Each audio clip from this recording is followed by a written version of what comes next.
Qui possède notre corps? L'État ou nous? Toutes les lois des pays démocratiques sont fondées sur l'inviolabilité des corps, sur l'égalité naturelle et fondamentale des êtres humains. Depuis le Code de Nuremberg en 1947, jusqu'à la lutte pour le droit à l'avortement dans les années 70, nous avons grandi et vécu avec l'idée que jamais plus on n'obligerait aucun être humain à un quelconque acte médical non consenti, même au nom du bien du patient, même au nom de la santé publique. De tout cela, il ne reste que des cendres. Et cet effondrement moral, ce désastre idéologique, nous le devons à l'infâme lâcheté de nos élus, ceux qui sont censés nous représenter. Nous voilà tous otages des fous qui nous gouvernent, victimes d'une épidémie bien plus dangereuse que celle du Covid, une épidémie de soumission, de silence, de censure, de conformisme, et osons le mot, de lâcheté. Car ne rien dire, montrer son passe à l'entrée d'un cinéma, d'un restaurant, n'est ni neutre, ni inoffensif.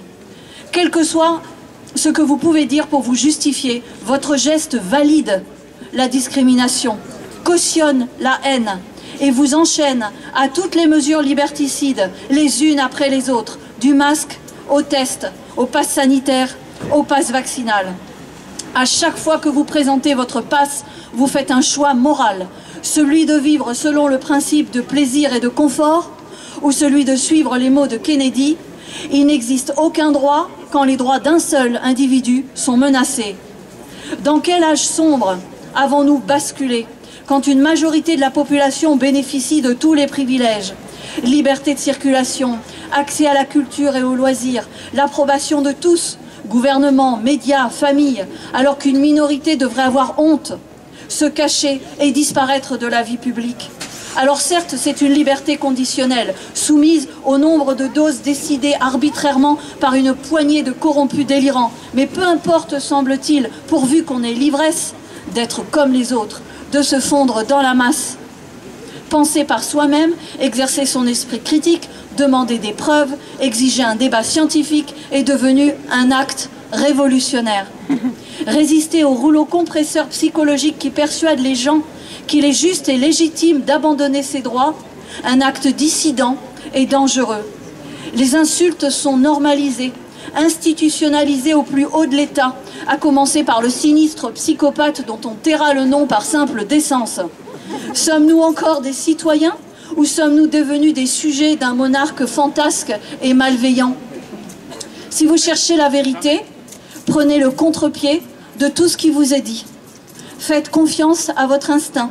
Il est temps de désobéir. Une professeure d'éthique canadienne dit qu'il suffit que 10% d'une population partage avec force et détermination une idée pour qu'elle devienne rapidement majoritaire. 10%. Pour être libre, soyons ces nouveaux résistants. Faites exactement le contraire de ce qu'on vous dit qu'il convient de faire. Respirez profondément. Mangez et buvez assis ou debout, à votre guise. Organisez des tablées géantes avec vos nouveaux amis chez vous. Allez danser chez les autres, ou l'inverse. Méditez et rêvassez devant vos tableaux préférés. Prenez les chemins de traverse pour bouger et voyager. Le train ne veut pas de vous? Essayez le quai 9¾ Et surtout, serrez dans vos bras, embrassez tous ceux que vous aimez. Vivez!